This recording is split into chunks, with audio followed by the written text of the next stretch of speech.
आपको समझने वाला पॉइंट है, और यहाँ पे एमसीक्यू के तौर पे लिख दो आपको ये जो पॉइंट है 4.2, वो पॉइंट आप वहां पे क्या लिख दो, आयोनिक और इलेक्ट्रोवैलेंट बॉन्ड, आयोनिक और इलेक्ट्रोवैलेंट बॉन्ड। आप जो है यहाँ पे ये है वहां पे आगे लिख दो कि ionic bond, already we are knowing about the ionic bond. यहाँ पे लिख दो, आप एमसीक्यू के लिए पूरा करना है, और यहाँ पे हम लोग लैटिस एंथैल्पी के बारे में थोड़ी बहुत जो है डेफिनेशंस देखने वाले हैं। बट सबसे पहले what are two possibilities where your ionic compound will be formed? जब भी आयोनिक बॉन्ड की बात करें, आयोनिक कंपाउंड की बात करें, आपके माइंड में एक बहुत ही कॉमन नेम आता है, कोई बता सकता है वो कौन सा होता है, यहाँ पर रोज यूज करते हैं? Sodium chloride. सॉल्ट, और उसमें भी सोडियम क्लोराइड। तो अगर आप इसको ध्यान में रखो ना, तो ये पूरा जो है क्लियर हो जाएगा। ओके, आयोनिक बॉन्ड जो है वो लेटेस्ट हम बोलते हैं, सबसे पहले उनको क्या बोलते थे, इलेक्ट्रोवैलेंट बॉन्ड। जैसे कौशल ने बताया था, उसको क्या बोलते हैं, इलेक्ट्रोवैलेंट बॉन्ड, और आजकल हम इसको आयोनिक बॉन्ड बोलते हैं। अब देखो मेरे माइंड में दो टाइप के बॉन्ड है, जो कि आपके माइंड में भी है। एक होता है कोवैलेंट बॉन्ड, और एक कौन सा होता है, आयोनिक बॉन्ड। जैसे ही कोई चिल्लाता है आयोनिक बॉन्ड, आपके दिमाग में आ जाता है NaCl, और जैसे ही कोई चिल्लाएगा कोवैलेंट बॉन्ड, आपके दिमाग में आ जाना चाहिए CH4। आपके दिमाग में कौन आ जाना चाहिए बच्चों, बताओ? CH4। सर क्यों? क्योंकि कोवैलेंट बॉन्ड मतलब ये होता है कि मोस्टली वहां पे इलेक्ट्रॉन का क्या होता है, इलेक्ट्रॉन की शेयरिंग होती है। जबकि यहाँ पे क्या होती है, इलेक्ट्रॉन की ट्रांसफर होती है। यस और नो? चलो अभी हम लोग ये नहीं देखने वाले, ये तो हमने देख लिया शेयरिंग वाला, कोवैलेंट सिंगल बॉन्ड देखा, डबल बॉन्ड देखा, ट्रिपल बॉन्ड देखा, फिर कोऑर्डिनेट कोवैलेंट बॉन्ड भी हमने देखा। यस और no? Yes, sir. Now it's time for the ionic bond, कि आयोनिक बॉन्ड कब फॉर्म होगा। तो जैसे इजीली आयोनिक फॉर्म बनने की कंडीशंस क्या है, what are the top conditions? तो सबसे पहली कंडीशन देखो कि आपका जो मेटल है, आपके पास जो एटम है, उसमें तुरंत ही इलेक्ट्रॉन डोनेट करके वो क्या बनने चाहिए बच्चों, पॉजिटिव आयन में कन्वर्ट होंगे। और दूसरे जो होते हैं वो इलेक्ट्रॉन एक्सेप्ट करके किसमें कन्वर्ट होने चाहिए, बताओ? Anion. जितनी इजीली एनायन और कैटायन क्रिएट होंगे, जितनी इजीली कैटायन और एनायन क्रिएट होंगे, उतनी इजीली NaCl बनने के चांस या फिर आयोनिक बॉन्ड बनने के चांस बढ़ जाएंगे। तो पहली कंडीशन क्या है कि आयोनिक बॉन्ड वहां पे फॉर्म होता है जहां पे दो एटम ऐसे मिले, एक इजीली इलेक्ट्रॉन को क्या कर रहा है, रिलीज कर रहा है, और एक इजीली इलेक्ट्रॉन को गेन कर रहा है। यस और नो? Accept कर रहा है। हाँ। Yes, फिर sir. दूसरे स्टेप में ये होता है, दूसरा स्टेप ये होता है कि यहाँ पे क्या होता है दूसरे स्टेप में, कि यहाँ पे दूसरे स्टेप में जो भी आयंस क्रिएट हुए हैं, जो भी एनायन और कैटायन क्रिएट हुए हैं, वो 3 डायमेंशनल में अच्छे से क्या होंगे, बताओ? एक दूसरे के नजदीक आएंगे, और एक दूसरे के साथ अच्छे से बॉन्ड से वो जुड़ेंगे। ओके, तो यहाँ पे ये कोलम्बिक फोर्स से जुड़ते हैं। कौन से फोर्स से जुड़ते हैं दोनों सभी, बताओ? Coulombic force. Yes, coulombic force से वो सब क्या होते हैं, एक दूसरे के साथ जुड़ते हैं। हम इसको इलेक्ट्रोस्टैटिक फोर्स बोलते हैं, याद है आपको? Yes, sir. जब ये यहाँ पे एक साथ जुड़ेंगे ना, तब एनर्जी रिलीज करते हैं, और इसको बोलते हैं lattice. Lattice means it's a proper arrangement in 3D। Lattice को अगर सिंपल में बोलो तो आप, it's a diagram which shows proper arrangement of ions in a 3D। 3D में कैसे यहाँ पे ड्रॉ कर रखे हैं, आपको पता ही होगा, आपने NaCl के डायग्राम्स अगर मैं इस तरह से ड्रॉ कर रहा हूं, so it's like lattice. Lattice मतलब ये दिखाता है, ये डायग्राम है कि जो दिखाता है कि कहाँ पे एटम्स होते हैं 3D में। लेकिन मुझे तो पता है जब प्लस और माइनस अरेंज होंगे तब एनर्जी क्रिएट करेंगे, तो उसको बोलते हैं लेटिस एनर्जी, इसको बोलते हैं लेटिस एनर्जी। समझे आप बात, यस और नो?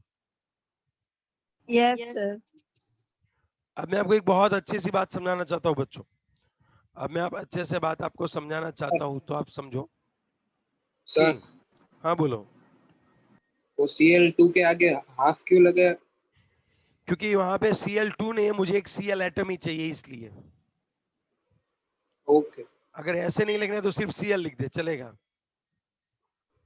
तो एक एटम एक इलेक्ट्रॉन एक्सेप्ट करेगा तो एक Cl माइनस बनाएगा। समझे बात? Yes. और तू थोड़ा सुन, अगर तुझे 1 मोल Cl माइनस चाहिए ना, तो Cl2 हाफ मोल ही लेना पड़ेगा, क्योंकि हाफ मोल में से कितने Cl बन जाएंगे? 1 मोल। हाँ.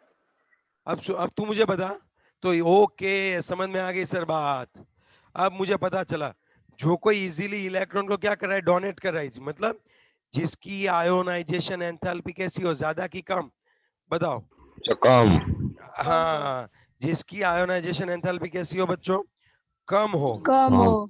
हाँ, वो इजीली, और जिसकी और यहाँ पे इलेक्ट्रॉन अच्छे से एक्सेप्ट करना चाहिए, तो EZH मोर नेगेटिव हो। कैसी हो बच्चों? मोर मोर नेगेटिव। नेगेटिव। 3, 4, 8.7।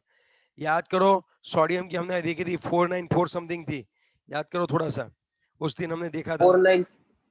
हाँ, टेबल में भी उस दिन देखा था ना हमने, Yes. 494 समथिंग थी, याद नहीं है मुझे एग्जैक्टली।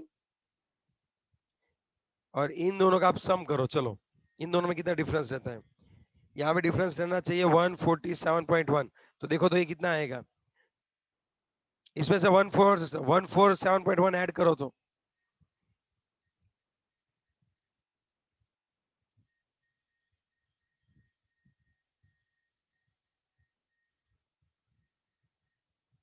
हेलो, आयोनाइजेशन एंथैल्पी बताओ सोडियम की बच्चों, फटाफट से आगे के चैप्टर से देख के बता दो, चलो फटाफट, चाहिए मुझे, अभी चाहिए ionisation enthalpy. Yes, I just got it. Atomic radius is there.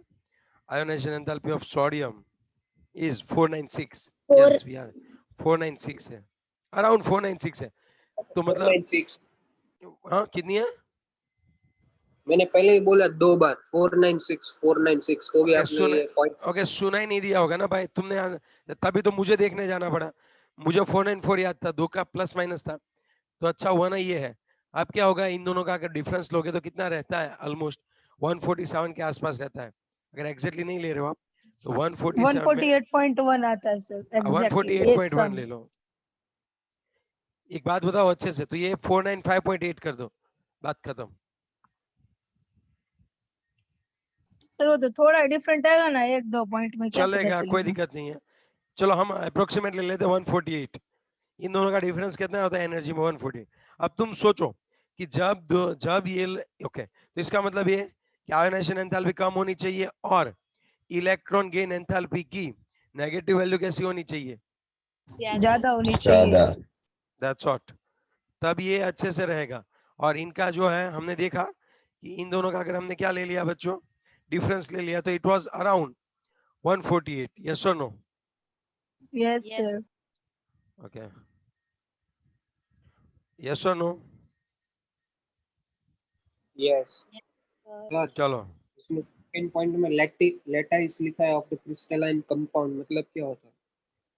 Ionic compound या लेटेस्ट बोला तो सही, लेटेस्ट किसको बोलते हैं? Hello sir. चैट में लिखो यार, बीच में बार बार डिस्टर्ब नहीं करो यार। मैं ये बोल रहा हूँ, लेटिस का मतलब होता है डायग्राम, प्रॉपर 3D अरेंजमेंट। 2 बार बोला मैंने यश। ओके. अब ये होगा कि Na+Cl- एक दूसरे के नजदीक नजदीक आएंगे, और क्या होगा, अच्छे से क्या होगा, 3D अरेंजमेंट बनाएंगे, तो उसको लेटिस बोलते हैं। और जब ये लेटिस बनेगी ना, तब यहाँ पे एनर्जी रिलीज होती है, और वो पता है उसको क्या बोलते हैं हम लोग? लेटिस एंथैल्पी लेट इज बोलते हैं। एनर्जी।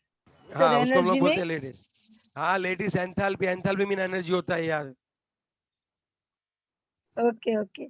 तो ये होता है कुछ -788, और ऊपर इन दोनों का मिला के जो हमारा फर्स्ट स्टेप था, उसका जो डेल्टा एच वो होता था 147.1 या फिर 148 के आसपास था। अब तुम सोचो, तब इन दोनों में से मेन की रोल किसका होगा आयोनिक बॉन्ड फॉर्मेशन में? थोड़ा सोच के बताना, आपका क्या लगता है मेन की रोल? देखो, कोई भी मॉलिक्यूल के पास एनर्जी कम होनी चाहिए, जितनी एनर्जी कम होगी ना, उतनी उसकी स्टेबिलिटी बढ़ाएगा। तो आप सोचो कि ये है स्टेप 1 और ये है स्टेप 2, इन दोनों में से ज्यादा अच्छे से स्टेबल कौन है बताओ? स्टेप 1. स्टेप 1 होगा सर, उसकी एनर्जी लेस है ना, 147 ही है। गलत बात है, स्टेप 2 होता है, क्योंकि यहाँ पे एनर्जी इतनी कम कर रहा है वो, 7-8 किलो जूल पर मोल जितनी एनर्जी कम कर रहा है, तो मतलब स्टेबिलिटी के लिए रिस्पॉन्सिबल होता है -788। मैंने आपको पहले बोला कि अगर जो जैसे एनर्जी कम होती जाएगी वैसे उसकी स्टेबिलिटी बढ़ेगी। यहाँ तो एनर्जी देनी पड़ रही थी 147.1, इसकी वजह से तो ये अनस्टेबल होगा, ये बनना भी नहीं चाहेगा। समझे आप बात? लेकिन बात ये है कि लेटिस एंथैल्पी बहुत ज्यादा है जो इसको कंपेंसेट कर सकती है। इसकी वजह से Na+Cl- बनेंगे और एक दूसरे के साथ जुड़ेंगे due to lattice enthalpy only.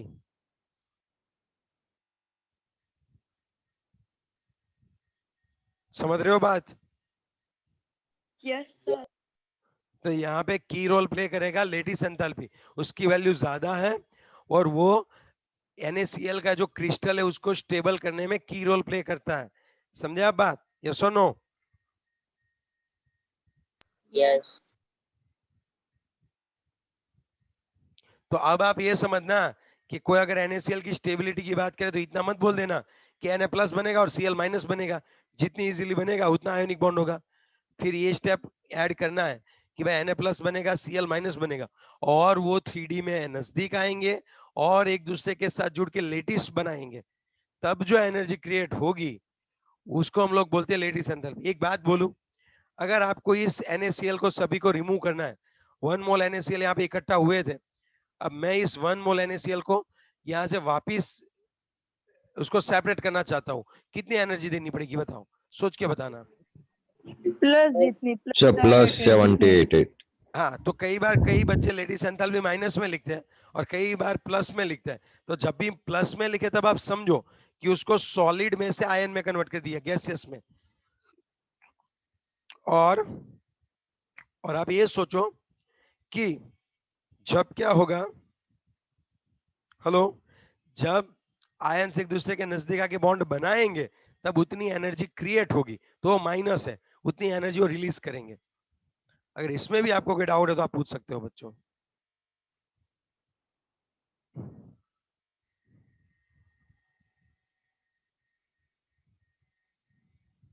Sir मतलब जब हम प्लस एनर्जी दे रहे हैं तो ये जो एक साथ आ जाते हैं उसको अलग कर रहे हैं, आयन आयन में मतलब कन्वर्ट कर रहे हैं, ऐसा होता है ना?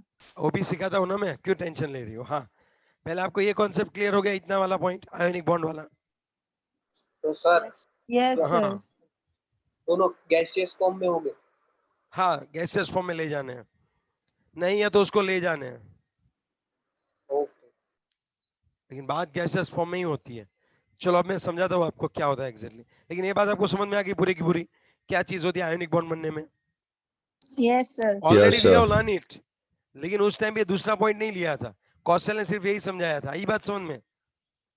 Yes sir. अब हमने ऐड किया लेटिस, तो अब लेटिस एंथैल्पी किसके ऊपर डिपेंड रहती है? कितना चार्ज है, कैसे अरेंज होते हैं, कितना साइज है एटम का, इन सभी चीजों पे वो डिपेंडेंट है। समझे बात? आप लोग एब्सोल्यूट वैल्यू लेटिस एंथैल्पी की मेजर करना बहुत ही डिफिकल्ट है, इतना इजी नहीं है लेटिस एंथैल्पी को मेजर करना। आप समझ रहे हो कि चलो भाई लेटिस एंथैल्पी मेजर कर ले, तो बात थोड़ी टफ है। तो वो कैसे सर मेजर करते कैसे हैं, उसके लिए हम करेंगे। हाँ बोलो भाई। लेटिस एंथैल्पी मेजर कैसे करते हैं? बॉम्ब कैलोरीमीटर से, आगे आएगा, टेंशन मत ले।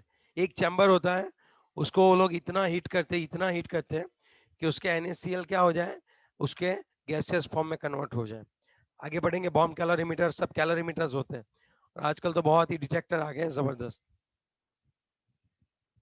चलो अब write short note on lattice enthalpy. अगर कोई ऐसा बोले सिर्फ और सिर्फ write short note on lattice enthalpy, तब आपको क्या लिखना होगा? तब मैं आपको समझाता हूँ एक्जेक्टली होता क्या है। यहाँ पे सॉलिड स्टेट में 1 मोल NaCl है,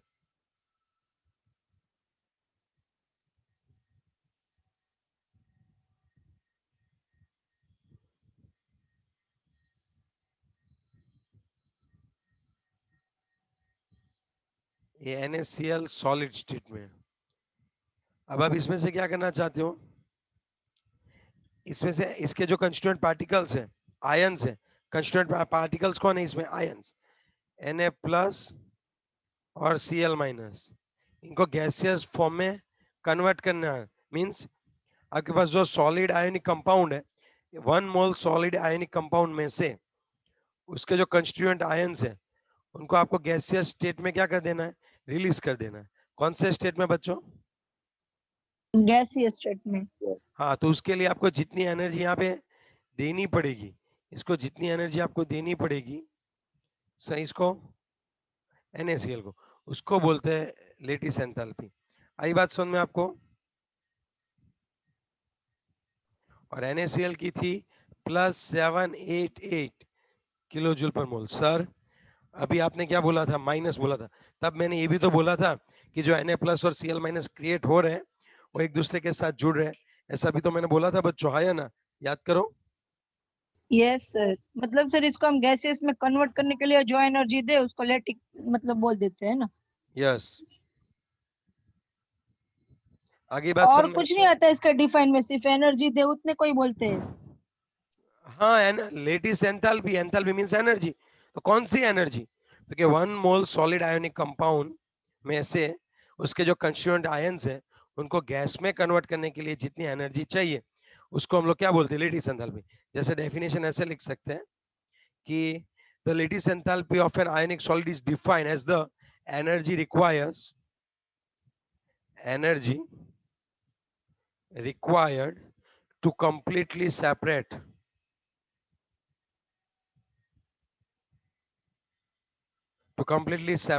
one mole of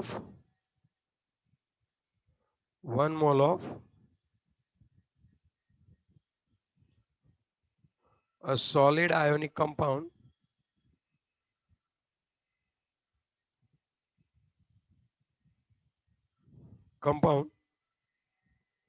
into gaseous constituent.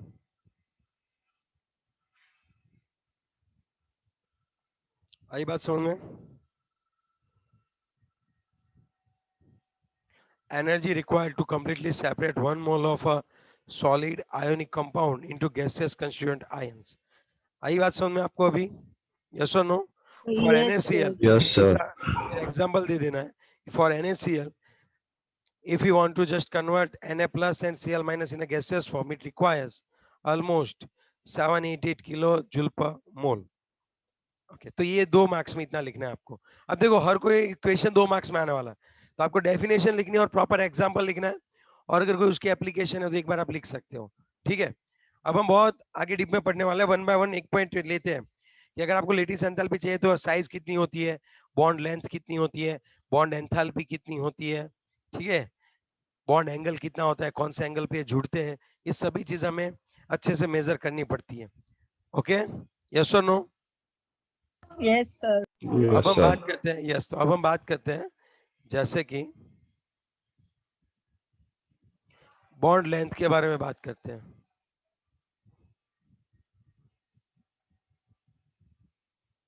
Bond length के बारे में बात करते हैं, चलो आपको बताएगा मुझे बॉन्ड लेंथ के बारे में कैसे बात कर सकते हैं। तो अगर मैं बॉन्ड लेंथ की बात करूं तो आपको पता होगा कि what do you mean by bond length. तो हमने कोवेलेंट रेडियस देखा था एटॉमिक साइज के दौरान, याद करो, Cl2 का। यस और नो? बॉन्ड लेंथ क्या होता Yes, है एग्जैक्ट? sir. हाँ, बॉन्ड लेंथ क्या होता है एग्जैक्टली वो मैं बता दूं आपको कि ये जो होता है ये equilibrium distance between the nuclei of 2 bonded atoms in a molecule. अगर आपके पास मॉलिक्यूल है, सपोज ये Cl मॉलिक्यूल है, ये भी Cl मॉलिक्यूल है, तो ये जो है हम इसको क्या बोलते हैं बच्चों, बॉन्डेड लेंथ। मींस दो न्यूक्लियस, एक ही मॉलिक्यूल के दो एटम है और उनके न्यूक्लियस के बीच का जो डिस्टेंस है उनको हम लोग क्या बोलते हैं बच्चों, बताओ? Bond bond length. Length. Bonded length. हाँ, और ये बॉन्ड लेंथ हम देखें तो Cl2 के लिए जो है बॉन्ड लेंथ वो कितनी हुआ करती थी, याद करो? So 198 picometer. 198 था शायद। Yes sir, sir. 198। 198 और picometer. Yes yes yes, equilibrium. अब देखो ये मेजर कैसे करना होता है, सिर्फ एक ही Cl2 मॉलिक्यूल नहीं लेते, बहुत सारे Cl2 मॉलिक्यूल लेते हैं, और सपोज मैं यहाँ पे छोटे छोटे ड्रॉ कर रहा हूँ अभी। फिर क्या करना होता है, उन सभी के इक्विलिब्रियम डिस्टेंस लेते हैं, फिर क्या करते हैं, सबकी एवरेज निकालते हैं। आई बात समझ में आपको? तो उससे Yes, थोड़ी यस सर। बहुत, उससे थोड़ा बहुत डेविएशन और वेरिएशन कम होगा, इसीलिए इसको इक्विलिब्रियम बोला हुआ है कि bond length is defined as the equilibrium distance between between the nucleus of two bonded atoms in a molecule। एक ही मॉलिक्यूल में जो दो बॉन्डेड एटम होते हैं उनके न्यूक्लियस के बीच का क्या होगा? Distance. Distance. Distance. sir, okay, equilibrium मतलब मैं बोला तो सही, एवरेज लेनी है, मैं हर बार समझाता हूँ, फिर तो पूछता है। सुन, एक का नहीं लेना है भाई, ऐसे बहुत सारे Cl2 लेने हैं। सपोज इसका 10 आया, इसका 11 आया, इसका 12 आया, फिर इन सब का एवरेज लेना है। एवरेज okay, उसको एवरेज बोलते हैं ना, एवरेज डिस्टेंस लेना है आपको। तो Cl2 बॉन्ड लेंथ है, तो ये तो बॉन्ड लेंथ हमें बहुत पहले से पता था सब। ओके, फिर बॉन्ड लेंथ से हम लोग मेजर करते हैं रेडियस। बॉन्ड लेंथ से हम लोग क्या मेजर करते हैं बताओ? रेडियस। Radius. यस। अब रेडियस से कैसे होते हैं, चलो अब बॉन्ड लेंथ से हम लोग आएंगे।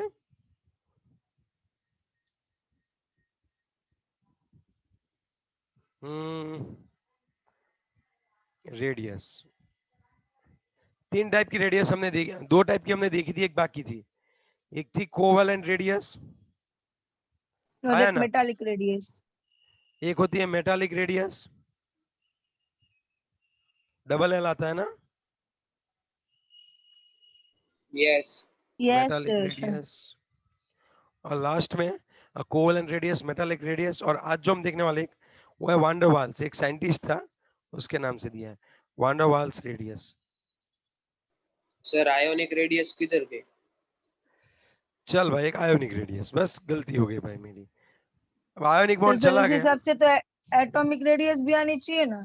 अरे already we have Atom, learn it third chapter. मैं सिर्फ यही बोलने covalent, वाला हूँ कि we have seen about the covalent radius, we have seen about the metallic radius, we have seen about the ionic radius. Now we are just focused, और we will focus on van der Waals radius. अगर नहीं पता है किसी बच्चे को तो थोड़ा बहुत रिवीजन करवा सकता हूँ कि कोवेलेंट रेडियस किससे जुड़ी हुई है। तो ये वाली जो है कि जहां पे दो एटम एक दूसरे के साथ कोवेलेंट बॉन्ड से जुड़े हुए हैं, जहां पे इन दोनों का जो कोर होता है, इसको कोर बोलते हैं, एटम का जो कोर होता है वो एक दूसरे के साथ जुड़ता है, यस और नो? तो उस टाइम पे इन दोनों के बीच का जो डिस्टेंस है उसका हाफ करो, तब आपको इसकी कोवेलेंट रेडियस मिलती है। और आर सी किसकी, Cl2 के लिए कितनी होती है? 198/2, 198/2, So 99. 90। 99 पाइकोमीटर होता है ये। आई बात समझ में आपको, यस और no? Yes sir. Metallic radius तो आपको पता है, जैसे कॉपर है, कॉपर तो उसका क्रिस्टल ले लो आप, तो उसमें सभी किसके एटम रहते होंगे कॉपर के क्रिस्टल में?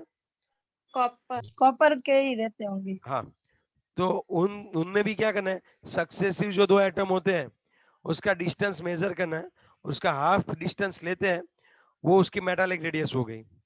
आयनिक रेडियस आपको पता है कि या तो इलेक्ट्रॉन डोनेट करे या फिर इलेक्ट्रॉन क्या करे, एक्सेप्ट करे, तब जो आयन बनेगा उसकी रेडियस, यस और no? Yes yes. Sir. Okay, अब एक आता है वांडरवाल्स रेडियस। तो जब वांडरवाल्स रेडियस की बात करें ना, तो ये जो होता है वो ओवरऑल साइज, हमने अब तक देखा कि हम जब भी रेडियस की बात कर रहे थे तो दो सक्सेसिव एटम की बात कर रहे थे कि एक दूसरा किसके साथ जुड़ा हुआ है। लेकिन जब वांडरवाल्स रेडियस की बात करें तब वो क्या होता है कि ये जो है ना, कोई बाउंड स्टेट में नहीं होना चाहिए। वांडरवाल्स रेडियस कब आती है? It indicates overall size of atom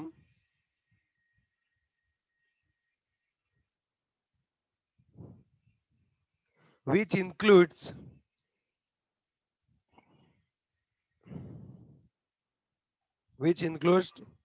valence cell in non-bonded state।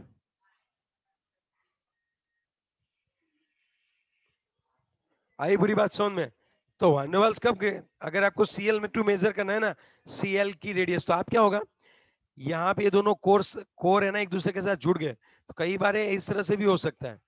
इसका वैलेंस जो है वो हम कंसिडर नहीं कर रहे, हम क्या कंसिडर करें कि इन दोनों के न्यूक्लियस के बीच का डिस्टेंस। लेकिन ओरिजिनली अगर हम बात करें तो मुझे Cl में मुझे ऐसी रेडियस चाहिए कि जो कोई Cl जो है कहीं पे बॉन्डेड नहीं है, और उसके वैलेंस सेल से लेके सेंटर तक का जो है उसको हम लोग वान डेर वाल्स क्या बोलते हैं, रेडियस बोलते हैं। सर ऐसा तो आप कैसे निकाल सकते हो, फिर ऐसा तो आप कैसे निकाल सकते हो, बताता हूं मैं कैसे निकाल सकता हूं। आप सोचो, अभी मैं जितना बताऊंगा उतना आप सोचो, आपको मजा आएगा, सच में मजा आएगा। सुनो थोड़ा सा समझना, ये Cl है और ये भी Cl है। चलो सपोज कोवेलेंट से जुड़े हुए एकदम नजदीक है, इनका कोर एक दूसरे से टच हुआ हुआ है और एक कोवेलेंट है, यस और नो। यहाँ पे शेयरिंग है, तो ये वाली आपने रेडियस ढूंढी थी, उसको आपने क्या नाम बोला था, ये पूरा डिस्टेंस कितना हुआ करता था, 1985 Bond length. पिकोमीटर। हाँ, आपको एक बात बताऊं, हम लोग कभी भी है ना ऐसे डिफाइनेट शेप नहीं दे सकते, याद है ना, इसका वैलेंस यहाँ तक भी हो सकता है। Boundary Yes, surface sir. gap क्या हुआ, यस सर, प्रोबेबिलिटी लेते हैं ना। हाँ diagram. प्रोबेबिलिटी लेते हैं, तो इसके वैलेंस यहाँ तक भी हो सकते हैं, समझ रहे हो बात। Yes. ये तो दोनों एक Yes, दूसरे sir. के नजदीक आए, शेयरिंग की इसलिए एक दूसरे के नजदीक आ गए, इनकी बैलेंस भी थोड़ी बहुत कॉम्प्रोमाइज हुई होगी, आप समझे बात। Yes Yes. सर। लेकिन अब जब बात करें हमारे पास दूसरा एक क्लोरीन, अब दूसरा एक क्लोरीन का मैं मॉलिक्यूल ले लो, अब समझो ये और एक क्लोरीन है, मीन्स ये दोनों सर क्या है, ये दोनों के दोनों ही मॉलिक्यूल है, दोनों Cl2 मॉलिक्यूल है। अब मुझे वांडरवाल्स रेडियस चाहिए, लेकिन वांडरवाल्स में तो आपने ऐसा बोला कि वो तो ये रिप्रेजेंट करता है कि जब आपका एटम नॉन बाउंडेड स्टेट में। हाँ, तो इसलिए मैं क्या करूंगा, बहुत शान पत्ती यूज की इन लोगों ने, ये Cl2 है और ये Cl2, इन दोनों के बीच में तो कोई कोवेलेंट बॉन्ड नहीं है ना, ये दोनों एक दूसरे देखो, ये ग्रीन वाला देखो और ये ब्लू वाला देखो, क्या ये एक दूसरे से जुड़े हुए हैं, बताओ। No sir. No, sir. नहीं, तो हमें क्या करना है कि दो डिफरेंट मॉलिक्यूल लेना है और उनके एटम लेना है, और उनके एटम के बीच का डिस्टेंस ले लो और उसका हाफ ले लो, तो इसके अंदर कौन आ जाएगा, वैलेंस सेल पूरे का पूरा आ जाएगा। आप समझे बात। Yes. तो ये जो रेडियस मिलेगी वो वान डेर वाल्स रेडियस होगी, और ये जो रेडियस मिलेगी, इतनी सी जो रेडियस है वो कोवेलेंट होगी, लेकिन इतनी जो रेडियस है वो कौन सी होगी, वान डेर वाल्स। आई बात समझ में आपको कि नहीं आई। ये होता है सर ये फिर ये कोवेलेंट। नहीं, क्या दिक्कत क्या आई वो बता, तुझे क्या समझ में नहीं आ रहा वो बता बच्चे। डिफाइन नहीं समझ में आया। कौन सी, आगे डिफाइन लिखी वो। फिर से तू बोल, तू कहां तक समझा, उससे आगे मैं समझाता हूँ। मुझे डिफाइन नहीं समझ में आई, ये तो समझ में आ गया। डी पॉइंट कौन सा D point, Sir, definition. Fine. Definition definition, बोल रहा है. डेफिनेशन मैंने चला ही नहीं है, मैंने तो सभी एक्सप्लेनेशन दिया है, डेफिनेशन तो लिखवाऊंगा। अभी मैंने इतना समझाया कि भाई हम वांडरवाल्स, चलो कोई बात नहीं, तेरे लिए वापस कर देते हैं। हम लोग ने ये सिखाया कि वांडरवाल्स की आप जब बात करो रेडियस की, तब हम एटम को इस तरह से देते कि वो नॉन बाउंडेड स्टेट में हो और उसकी पूरे की पूरी वैलेंस शेल पूरी कवर हो जाए, तो वो जो होती है रेडियस उसको हम लोग वान डेर वाल्स रेडियस बोलते हैं, समझे बात। नन तो इतना सोच ले कि जब बॉन्डेड स्टेट में कोवेलेंट बॉन्ड से जुड़ा है तब जो रेडियस निकालते हो कोवेलेंट रेडियस है, दोनों सेंटर का बॉन्ड लेंथ लेते हो फिर हाफ करते हो तो कोवेलेंट रेडियस है। लेकिन वान डेर वाल्स रेडियस में जब ये कोई भी एटम है उसकी वान डेर वाल्स रेडियस मतलब कि वो रेडियस बताता है जब आपका एटम इंडिपेंडेंट है, किसी के साथ जुड़ा नहीं है, और उसके अंदर वैलेंस शेल भी हम लोग इंक्लूड कर रहे हैं। आई बात समझ में। सर वैलेंस सेल तो जो वो मॉलिक्यूल होगा उसके साथ भी बॉन्ड में नहीं होगा। बॉन्ड में हो गया, लेकिन यहाँ पे दोनों क्या होगी ओवरलैप भी तो हो जाती है, सिंक्रोनाइज भी तो होगी अट्रैक्शन की वजह से।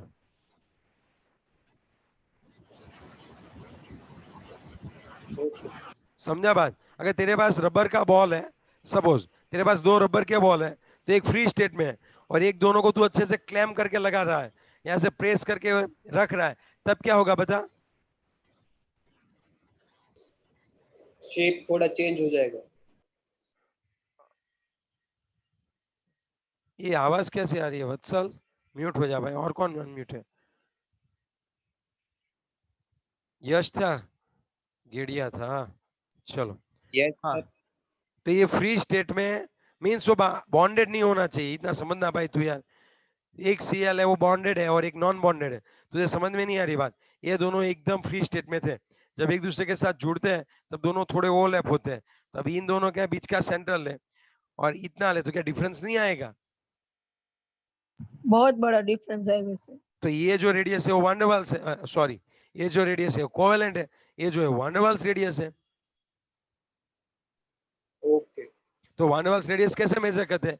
तब एक ही Cl2 को नहीं कंसीडर करना है, दो डिफरेंट डिफरेंट मॉलिक्यूल है और उनके जो दो एटम होते हैं उनके बीच का डिस्टेंस लो और उसका हाफ करो, तब आपको वान डेर वाल्स रेडियस मिलेगी। ऐसा नहीं बोल रहा हूँ सर। तो ये जो दूसरा Cl2 का मॉलिक्यूल लिया, तो हाँ उसके जो जो एटम के साथ हमने फाइंड की वांडा वाल्स रेडियस, तो हाँ, उसके जो वैलेंस इलेक्ट्रॉन्स हो गए, वो तो वो बॉन्ड में चले गए होंगे ना वो बॉन्ड नहीं पूरे। बनाते हैं ना, ये Cl इसके साथ बॉन्ड बनाता है, ये तो सिर्फ एक दूसरे के नजदीक आ रहे हैं ऐसे। यहाँ पे कोई बॉन्ड नहीं बनना है, बहुत वीक अट्रैक्शन होता है, सिर्फ वीक अट्रैक्शन से जुड़े हुए होते हैं, उसको बोलते हैं वान डेर वाल्स फोर्स। वहां पे बॉन्ड नहीं बनता बच्चे कोई। वो नहीं, ये दूसरा जो मॉलिक्यूल लिया उसके बीच में नीचे का जो ब्लू कलर हाँ का है। वहां पे होता है तो वो कोवेलेंट हो गई ना, और यहाँ पे हो गया ये, तो ये तो वापिस ये दोनों बॉन्डेड है, तो अरे अगर ये सर, लगा तो ये फिर कोवेलेंट हो गई। तो उसको ऐसा सीधा नहीं सीधा बोल बोलता। दो ना सर, ये दोनों एक ही हो गया भाई। उन्होंने सर ने एक ही गिना है इसको, उसके बाद वो दोनों को चारों को ऐसा अलग अलग नहीं गिना है, दोनों को एक एक करके दो किया है। ठीक है वापिस समझा, तो मुझे नहीं पता था आप क्या कर रहे हो और आप क्या समझ रहे हो, मैं वापिस समझा देता हूँ। चलो भाई, एक Cl2 है, एक Cl2 यहाँ पे है और एक ये दूसरा Cl2 है। चलो मैं ऐसे ड्रॉ करूं, अगर आपको लग रहा है कोई, दो Cl2, एक बॉक्स है उसमें दो Cl2 है, तो यहाँ पे जो ये रेडियस आएगी, जो बॉन्डेड है Cl2, एक Cl2 में दो एटम बॉन्डेड होते हैं ना Cl के, तो ये जो रेडियस है उसको उसकी कोवेलेंट रेडियस बोलते हैं। लेकिन एक Cl2 और दूसरे Cl2 के मॉलिक्यूल है, तो दोनों मॉलिक्यूल के जो बॉन्डेड नहीं है ऐसे एटम को आप कंसीडर करो, तो एक ब्लू हो गया और एक कौन सा हो गया, येलो। उन दोनों के बीच का आप पूरा डिस्टेंस निकालो, उसका हाफ करो, तो ये वाला जो आएगा उसको हम लोग वान डेर वाल्स बोलते हैं, नथिंग एल्स। अब अगर आपको कोई दिक्कत है, अब आप क्या समझ रहे हो क्या कर रहे हो तो मुझे बताओ। यहाँ पे कोई बॉन्ड नहीं बनता है येलो और ब्लू के बीच में, वीक अट्रैक्शन होता है जिसको वान डेर वाल्स अट्रैक्शन बोलते हैं, नथिंग एल्स। उसका नहीं मैं क्या बोल रहा हूँ, ये जो मीन्स नीचे का जो मॉलिक्यूल लिया, तो हाँ उसमें जो दो Cl के एटम है, तो जो हाँ आपने पहला एटम लिया, तो उसके जो वैलेंस शेल हो गए, इलेक्ट्रॉन्स हो गए, वो तो उसके साथ पैरिंग में तो हो गए ना। हाँ, यहाँ पे पेयरिंग में वो हो गए, तभी तो ये बॉन्ड बना रहा है मतलब पेयरिंग है, यहाँ पे बॉन्ड बना मतलब ये दोनों पेयरिंग है, तो पेयरिंग तो होगी होंगे, और क्या, यहाँ पे नहीं होंगे पेयरिंग बीच में। तो मीन्स कोई भी ऐसे लास्ट के एटम ले लेने, दो हाँ, मॉलिक्यूल, लास्ट के एटम क्या मॉलिक्यूल में होंगे कितने? मतलब कोई भी दोनों में से। हाँ, मैं अभी तो Cl2 की बात कर रहा हूँ। फिर तुझे पानी ओके। का चाहिए डिस्टेंस, तो तू क्या करेगा, ऐसे ले ले पानी का मॉलिक्यूल, बात खत्म। अब रेडियस होती है HCl की, तो उसमें क्लोरीन की वान डेर वाल्स रेडियस तो सब जगह सेम ही होगी, क्योंकि हम लोग उसको इंडिपेंडेंट ले रहे हैं ना। हाइड्रोजन की इंडिपेंडेंट कितनी होती है, क्लोरीन को इंडिपेंडेंट कितनी होती है, और वान डेर वाल्स रेडियस बड़ी होती है कंपेयर टू कोवेलेंट। कोवेलेंट। और बताओ कोई दिक्कत है तो? नो। ओके, तो अगर मैं क्लोरीन की बात करूं तो उसकी जो कोवेलेंट रेडियस है वो कुछ 98 पाइकोमीटर है, 99 पाइकोमीटर है, और देखो उसकी van der Waals almost double जितनी है, उसकी जो वान डेर वाल्स है वो कितनी होती है बताओ, 180 पाइकोमीटर है।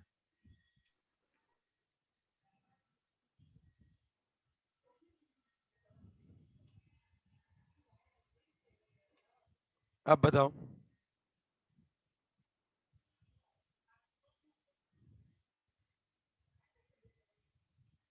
चलो अब आगे बढ़ो, यस। पक्का।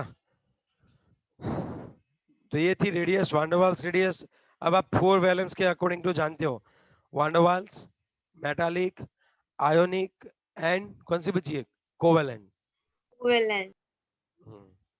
चलो सर, रट्टा मारे सभी का नहीं, एग्जाम्पल के लिए एक याद रखो क्लोरीन वाला, रट्टा मारने की कोई जरूरत नहीं है। चलो नेक्स्ट पॉइंट है बॉन्ड एंगल, एक बार रिजॉइन कर लेते हैं उसके बाद वापस समझाता हूँ, बहुत ही सही है, मजा आएगा ऐसा है। चलो